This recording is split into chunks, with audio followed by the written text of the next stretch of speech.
Bendiciones, Dios los bendiga. Bueno, deseo de todo corazón de que hayamos entendido el estudio de ayer acerca de la salvación, del juicio del Calvario. Y hoy estudiaremos la carne y la salvación. ¿Qué es la carne? La palabra carne es basar en hebreo y sarx en griego, y es usada con frecuencia en la Biblia de diversas maneras. El sentido más significativo que vemos y aclarado en los escritos de Pablo es cuando hace referencia a las personas no regeneradas, que no han nacido de nuevo. Hablando de su viejo yo, dice en Romanos 7, soy carnal, Romanos 7:14. Y no simplemente es carnal su naturaleza o una determinada parte de su ser, el yo. Todo el ser de Pablo es carnal. Y él subraya este pensamiento en el versículo 18 al afirmar, dentro de mí, es decir, en mi carne. Y aquí podemos ver claramente que carne en la Biblia señala a todo lo que es una persona no regenerada. En relación con este uso de carne, hay que recordar que en el principio mismo el hombre fue hecho espíritu, alma y cuerpo. Y como es la sede de la personalidad y la conciencia del hombre, el alma está relacionada con el mundo espiritual por medio del espíritu del hombre. El alma debe decidir si tiene que obedecer al espíritu y por consiguiente estar unido a Dios y a su voluntad, o si tiene que ceder ante el cuerpo y todas las tentaciones del mundo material. En la caída del hombre, el alma se opuso a la autoridad del espíritu y quedó esclavizado al cuerpo y a sus pasiones. De este modo, el hombre se convirtió en un hombre carnal, no en un hombre espiritual. El espíritu del hombre fue despojado de su noble posición y fue rebajado a la de un prisionero, de un esclavo. Y puesto que ahora el alma está bajo el poder de la carne, la Biblia considera que el hombre es carnal. Todo lo que es anímico se ha vuelto carnal. Y además del uso de carne para designar a todo lo que es una persona no regenerada, a veces también se usa para definir la parte blanda del cuerpo humano como distinta de la sangre y de los huesos. También puede ser usada para referirse al cuerpo humano y puede ser usada en otras ocasiones significando la totalidad de la humanidad. Estos cuatro significados están estrechamente relacionados. Entonces, deberíamos destacar brevemente las tres áreas o estas tres otras maneras de usar carne en la Biblia. ¿Y cuáles son? Primero, la carne refiriéndose a la parte blanda del cuerpo humano.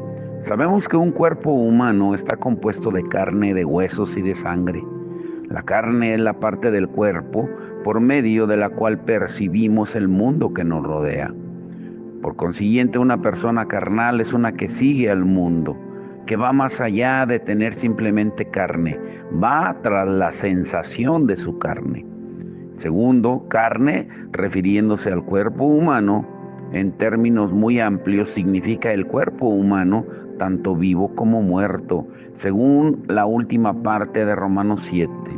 El pecado de la carne está relacionado con el cuerpo humano. Dice Romanos 7:23, veo en mis miembros otra ley en guerra con la ley de mi mente, que me hace cautivo de la ley del pecado que vive en mis miembros. Y luego el apóstol sigue en el capítulo 8 explicando que si queremos vencer a la carne debemos dar muerte a las acciones del cuerpo por medio del espíritu, en Romanos 8:13. Por eso la Biblia emplea la palabra sarx para indicar no solamente la carne psíquica que pertenece al alma, sino también la carne física. En tercero, carne se refiere a la totalidad de la humanidad. Todos los hombres de este mundo han nacido de la carne y por consecuencia son carnales todos. Sin ninguna excepción, la Biblia considera a todos los hombres carne. Todo hombre es controlado por el compuesto del alma y del cuerpo que llamamos carne, y sigue los pecados de su cuerpo y del yo de su alma. Por eso siempre que la Biblia habla de todos los hombres, la frase característica es toda carne. En consecuencia, basar o sarx se refieren a los seres humanos en su totalidad. Ahora, ¿cómo se vuelve carne el hombre?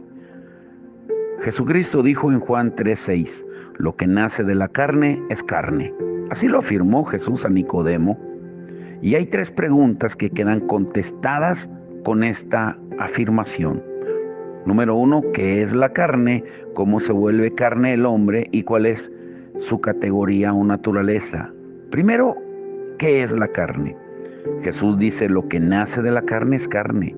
¿Qué nace de la carne? El hombre, cada uno de nosotros. Por consiguiente, el hombre es carne, y todo lo que el hombre hereda de sus padres pertenece a la carne. No se hace distinción si el hombre es malo, impío, que no conozca de Dios, ateo, tonto, inútil, cruel. El hombre es carne. Todo lo que tiene el hombre al nacer pertenece a la carne y se encuentra dentro de este mundo. Todo aquello con que nacemos y lo que desarrollamos posteriormente queda incluido en la carne. Número 2, ¿cuándo se vuelve carne el hombre? Bueno, todo lo que nace de la carne es carne. El hombre no se vuelve carnal aprendiendo a ser malo con una práctica progresiva del pecado, ni abandonándose a actos de seguir el deseo de su cuerpo y de su mente, hasta que finalmente todo él es vencido y controlado por las malas pasiones de su cuerpo. El Señor Jesús afirma con énfasis que una persona es carnal en cuanto nace. Esto no es determinado ni por su conducta ni por su carácter. Hay una cosa que es decisiva en este punto: ¿de quién nació? Todo hombre de este mundo ha sido engendrado de padres humanos y por consiguiente Dios lo considera que es de la carne, como dice Génesis 6:3. ¿Cómo puede alguien que nace de la carne no ser carne? Según la palabra de nuestro Señor, un hombre es carne porque nace de sangre, de la voluntad de la carne y de la voluntad del hombre, en Juan 1:13, y no por la forma en que viva él o sus padres. Y número 3, ¿cuál es la naturaleza de la carne? Lo que nace de la carne es carne. No existe ninguna excepción ni distinción, ni la educación, ni el estatus social, ni económico, ni la cultura, ni la moralidad o la religión pueden hacer que el hombre deje de ser carnal. Ninguna acción o poder humano puede modificarlo. Si no es regenerado de la carne, permanecerá como carne. Ningún sistema humano puede hacer que deje de ser lo que era al nacer. El Señor Jesús dijo, es, con lo cual este asunto queda decidido para siempre. La carnalidad de un hombre no va determinada por él mismo, sino por su nacimiento. Si nace de carne, pues todos los planes para su transformación serán sin fruto. No importa cómo cambiar externamente, sea a través de un cambio diario o de cambios bruscos, el hombre sigue siendo carne tan firmemente como siempre si no es regenerado. Ahora, ¿cómo es el hombre no regenerado? Ayer hablamos un poco de eso. Nuestro Señor Jesús afirma que cualquier persona no regenerada que solo haya nacido una vez, es decir, nacido solo de hombre, de manera natural, es carne y por consiguiente vive en el mundo de la carne.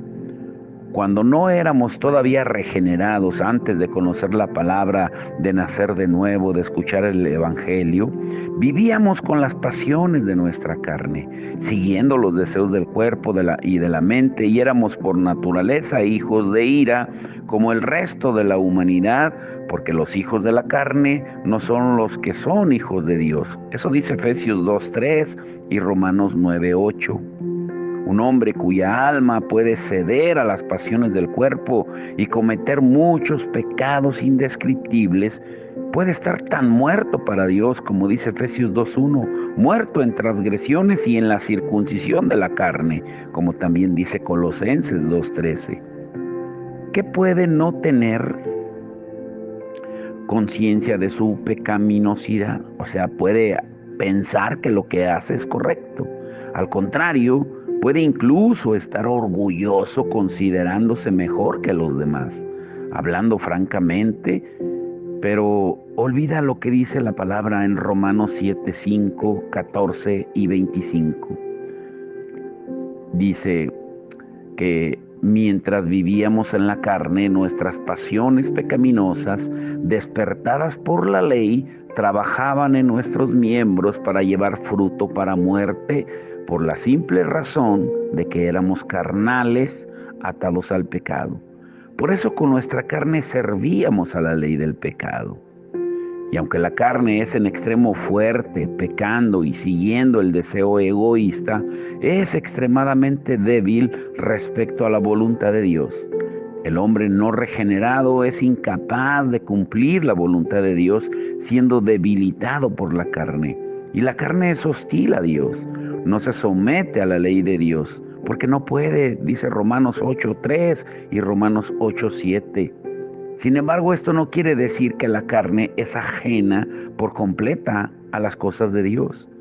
En ocasiones, los carnales hacen todo el esfuerzo posible para observar la ley. Además, la Biblia nunca habla de los carnales como sinónimos de infractores de la ley. Simplemente determina que por las obras de la ley ninguna carne será justificada. En Gálatas 2:16. Y por supuesto que para los carnales el no observar la ley no es nada insólito, simplemente prueba que son de la carne. Pero ahora que Dios ha decretado que el hombre no será justificado por las obras de la ley, sino por la fe en el Señor Jesús, como dice Romanos 3:28, los que intentan seguir la ley solo revelan su desobediencia a Dios, procurando establecer su propia justicia en lugar de la justicia de Dios, como dice Romanos 10:3.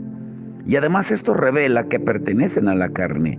Para resumir, dice Romanos 8:8, los que están en la carne no pueden agradar a Dios, y no pueden sella el destino de los carnales. Dios considera a la carne totalmente corrompida, porque está tan estrechamente ligada con las pasiones que la Biblia frecuentemente se refiere a las pasiones de la carne en Romanos 2:18. Aunque su poder es grande, aún así Dios no puede transformar la naturaleza de la carne en algo que le agrade. Dios mismo afirma en Génesis 6:3, mi espíritu no luchará en el hombre para siempre porque él es carne. La corrupción de la carne es tal que incluso el Espíritu de Dios no puede, por mucho que luche contra la carne, conseguir que deje de ser carnal. Lo que nace de la carne es carne. Desgraciadamente, el hombre no comprende la palabra de Dios y por eso trata continuamente de mejorar y reformar su carne. Sin embargo, la palabra de Dios permanece para siempre.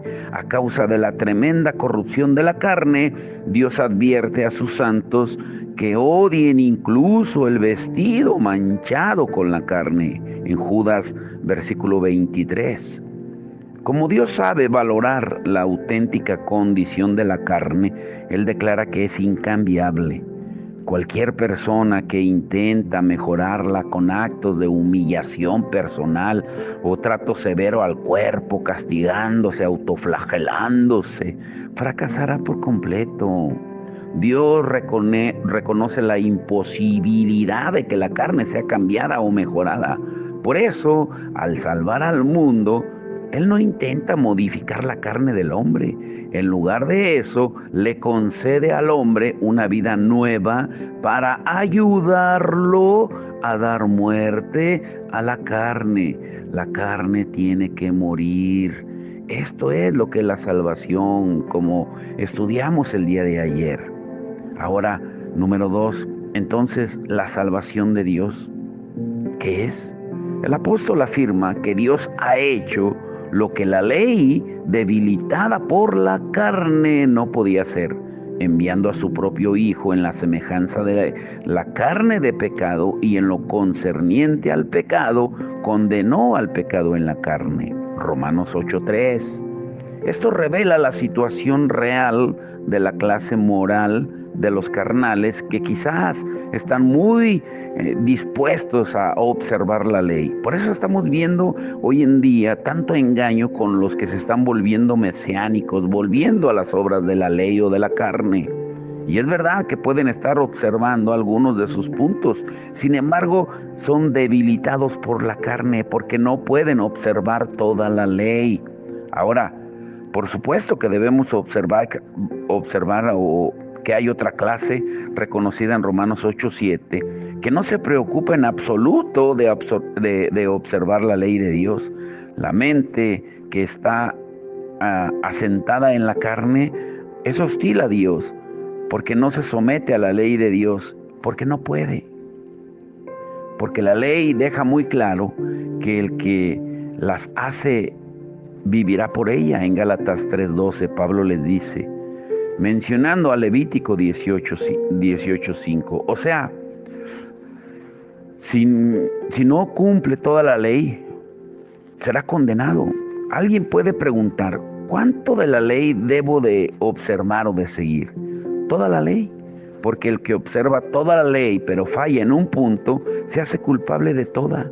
Santiago 2:10. Por eso no podemos volvernos mesiánicos como muchos están proclamando hoy en día, porque ningún ser humano será justificado a sus ojos por las obras de la ley, puesto que de la ley viene el conocimiento del pecado.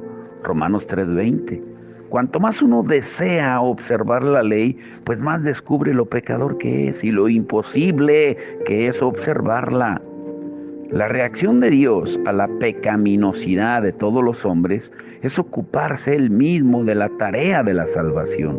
Su método es enviar a su propio Hijo a la semejanza de la carne pecaminosa. Su Hijo es sin pecado, por eso es el único calificado para salvarnos. La expresión a la semejanza de la carne pecaminosa describe su encarnación como tomó un cuerpo humano y se unió con la humanidad. El único Hijo de Dios es también citado en otro texto como el Verbo que se hizo carne en Juan 1:14.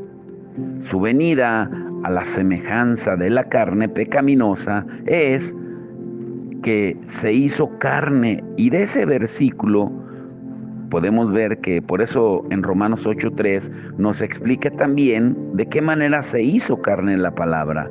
El énfasis aquí, en Romanos 8:3, es que Él es el Hijo de Dios y por consiguiente sin pecado. Incluso cuando viene en la carne, el Hijo de Dios no se hace carne pecaminosa, solo viene a la semejanza de la carne pecaminosa. Mientras vivió en la carne, permaneció como Hijo de Dios y sin pecado.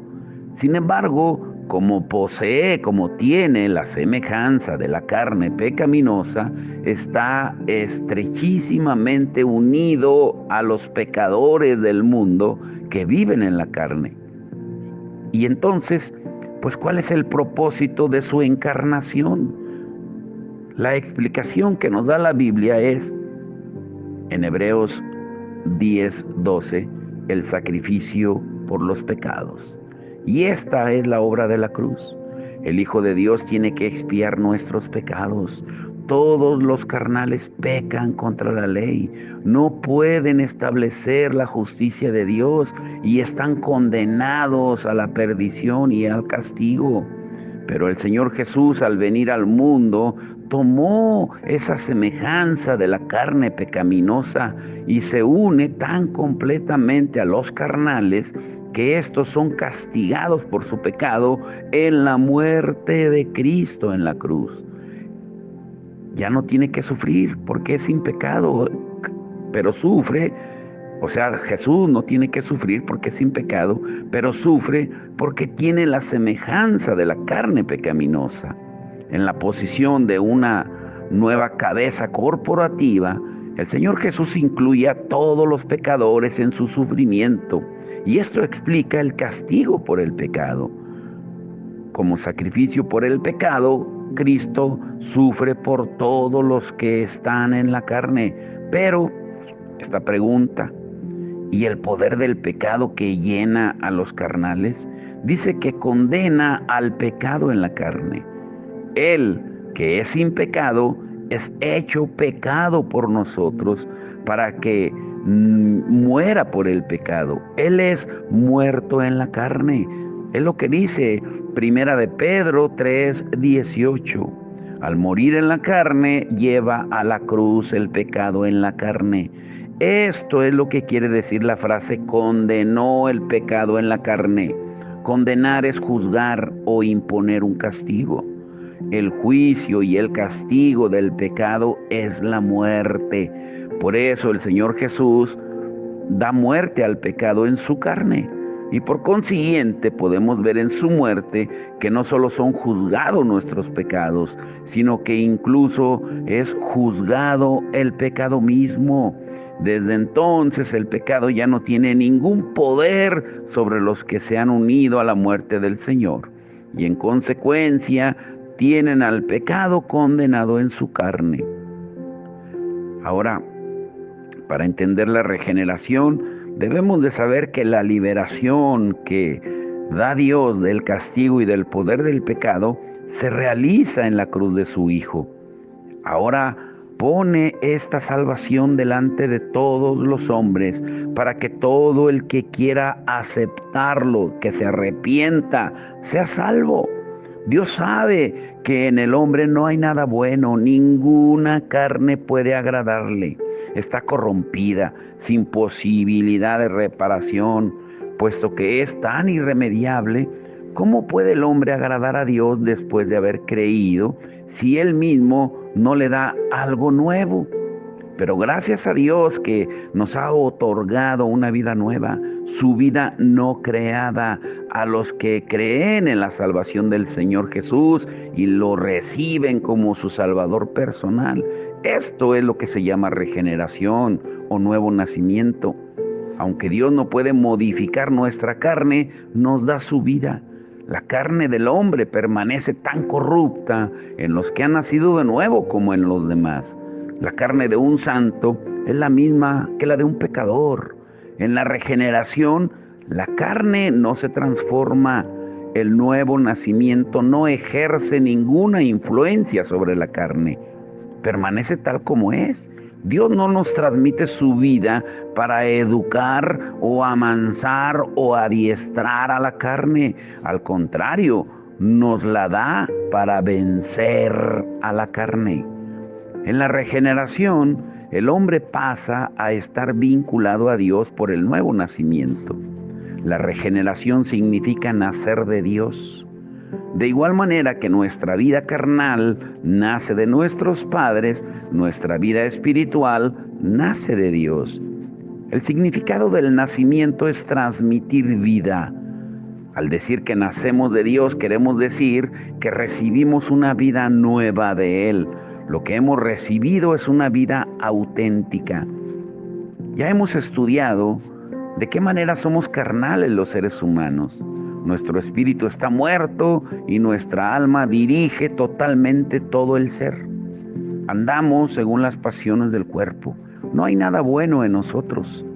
Al venir a liberarnos, Dios debe primeramente restaurar la posición del espíritu para que podamos volver a tener comunión con Él.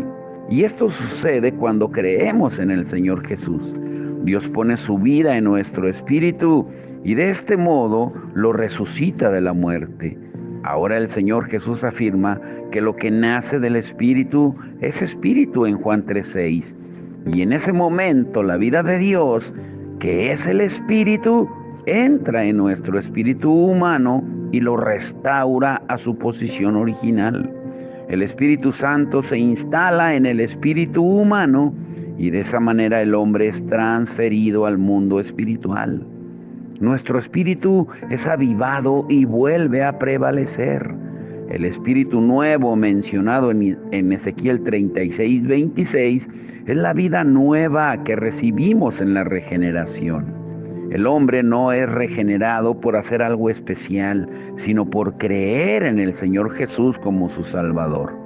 Por eso dice Juan 1:12 y 13, a todos los que le recibieron, a los que creen en su nombre, les dio poder de ser hechos hijos de Dios.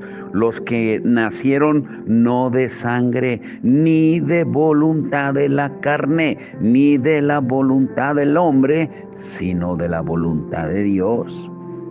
Los que creen en el Señor Jesucristo como su Salvador, nacen de Dios y como consecuencia, pues son hijos de Dios, son hijos suyos. La regeneración es un mínimo en la vida espiritual, es la base sobre la que nos vamos edificando. Nadie puede hablar de vida espiritual ni esperar crecer espiritualmente si no es regenerado, puesto que no tiene vida en su espíritu. De la misma manera que nadie puede construir un castillo en el aire sin un fundamento, tampoco podemos edificar a los que no están regenerados.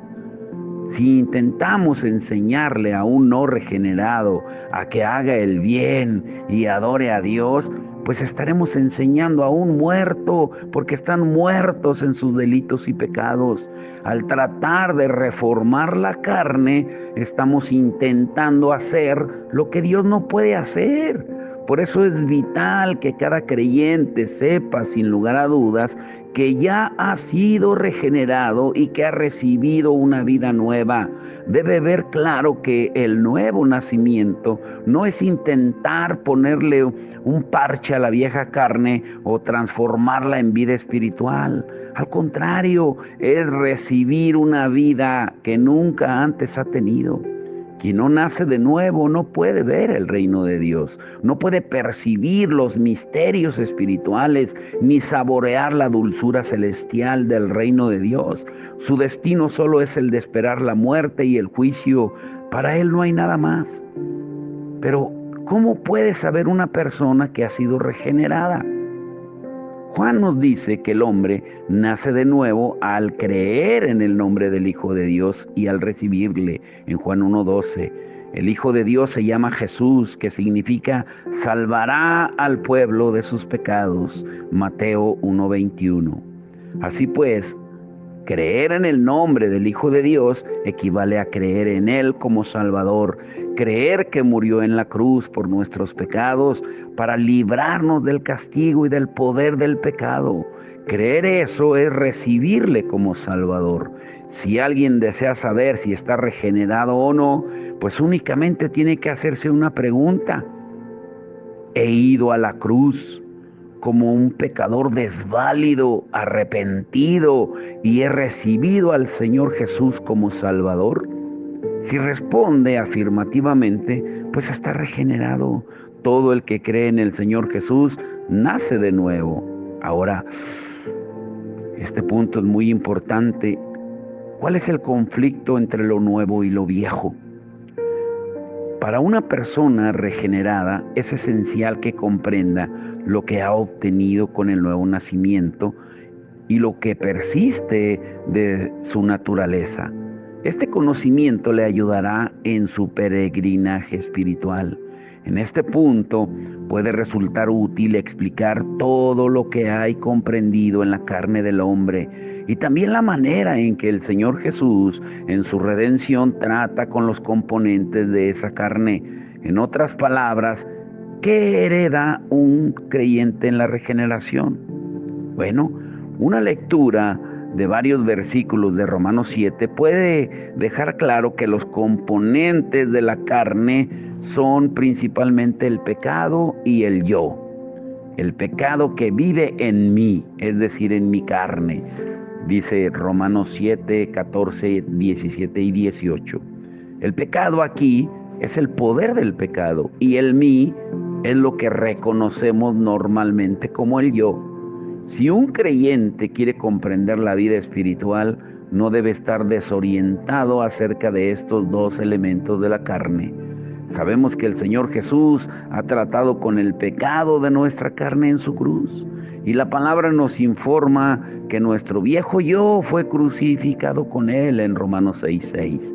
En ninguna parte de la Biblia se nos dice que debemos de ser crucificados, porque esto ya lo ha sufrido Cristo de una manera perfecta.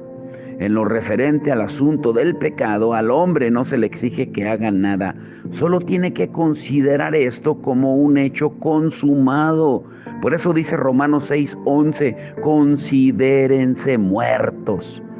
Y cosechará la eficacia de la muerte de Jesús, siendo totalmente liberado del poder del pecado.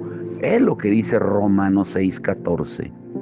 En la Biblia jamás se nos dice que debemos ser crucificados por el pecado. Es verdad, sin embargo, que se nos exhorta a que llevemos la cruz para negar el yo, y cada día, como dice Lucas 9:23. El Señor Jesús en muchas y diferentes ocasiones nos manda que nos neguemos a nosotros mismos y llevemos la cruz y le sigamos. La explicación de esto es que la forma en que el Señor Jesús trata nuestros pecados y nos trata a nosotros mismos es muy distinta. Para conquistar el pecado por completo, el creyente solo necesita un momento. Escúchalo bien esto es muy importante, lo diré de nuevo. Para conquistar el pecado por completo, el creyente solo necesita un momento, pero para negar al yo necesita toda la vida. Jesús solamente llevó nuestros pecados en la cruz, pero se negó a sí mismo durante toda su vida. Nosotros debemos hacer igual. La carta de Pablo a los Gálatas describe la relación entre la carne y el creyente.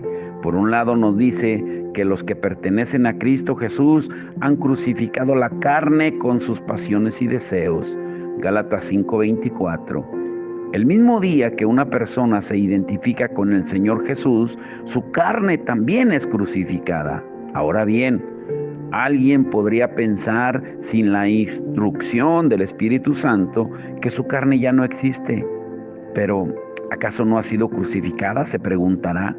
Pero por otro lado, la carta nos dice, andad en el Espíritu, no satisfagáis los deseos de la carne, porque los deseos de la carne se oponen al Espíritu y los deseos del Espíritu se oponen a la carne. Gálatas 5:16 y 17.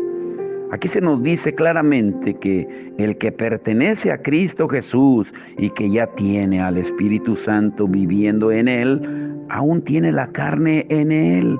Y no solo es que la carne exista, también se nos dice que es singularmente poderosa. ¿Qué podemos decir? ¿Son contradictorios estos textos bíblicos? No.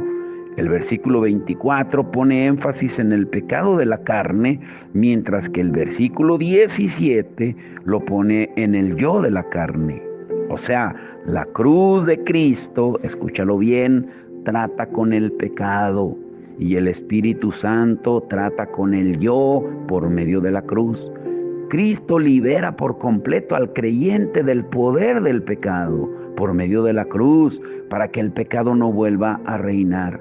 Pero Cristo, por medio del Espíritu Santo que vive en el creyente, le capacita para vencer al yo día tras día y para que le obedezca a Él por completo. La liberación del pecado es un hecho consumado. La negación del yo tiene que ser una experiencia diaria. Si un creyente pudiera comprender toda la trascendencia de la cruz al nacer de nuevo, se libraría totalmente del pecado y tendría una vida nueva. Pero es realmente lamentable que muchos obreros cristianos no presentan esta salvación completa a los pecadores, con lo cual Estos solo creen en la mitad de la salvación de Dios, y esto los deja como si dijéramos medio salvados. Sus pecados están perdonados, pero les falta la fuerza para dejar de pecar. Por otra parte, incluso en las ocasiones en que se presenta la salvación en su totalidad, los pecadores solo desean que sus pecados les sean perdonados, porque no esperan sinceramente ser librados del poder del pecado.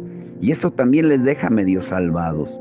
Si una persona cree y recibe una salvación plena desde el principio, tendrá menos fracasos luchando con el pecado y más éxito luchando con el yo. Pero es raro encontrar esa clase de creyentes, porque la mayoría solo tienen la mitad de su salvación. Por eso la mayoría de sus conflictos son con el pecado. Y algunos ni siquiera saben lo que es el yo. En cuanto a esto, la condición personal del creyente juega una parte antes de la regeneración. Muchos tienden a hacer el bien incluso antes de creer. Por supuesto que no poseen el poder para hacer el bien, ni tampoco pueden ser buenos, pero su conciencia parece estar relativamente iluminada, aunque aún así su fuerza para hacer el bien es débil. Tienen lo que se acostumbra a llamar el conflicto entre la razón y las pasiones. Cuando se enteran de la salvación completa de Dios, aceptan con mucho entusiasmo la gracia para la liberación del pecado en el mismo momento en que reciben la gracia para el perdón del pecado. Otros, sin embargo, antes de creer, tienen la conciencia negra, pecan terriblemente y jamás intentan hacer el bien. Y en cuanto conocen la salvación completa de Dios, se aferran a la gracia del perdón y descuidan, no rechazan, la gracia para la liberación del pecado. Y en lo futuro, pues van a enfrentar muchas luchas con el pecado de la carne. ¿Y por qué será así? Porque un hombre así, nacido de nuevo, posee una nueva vida que le exige que venza el dominio de la carne y la obediencia a ella en su lugar. La vida de Dios es absoluta, tiene que lograr el dominio total sobre el hombre. En cuanto esta vida entra en el espíritu humano, exige al hombre que abandone a su antiguo amo, el pecado, y que se someta por completo al Espíritu Santo. Pero aún así, al pecado, o el pecado está muy arraigado en el hombre en particular, aunque su voluntad sea renovada en parte a través de la vida regenerada, aún está atado al pecado y al yo. En muchas ocasiones se inclina al pecado y inevitablemente surgirá un gran conflicto entre la vida nueva y la carne, puesto que son muchísimas las personas que se encuentran en esta situación. Debemos poner una especial atención en esto. Sin embargo, debemos recordar lo necesario que es tener luchas y fracasos continuos con el pecado, no con el yo, porque esto es diferente. O sea, la carne exige soberanía absoluta, lo mismo que la vida espiritual.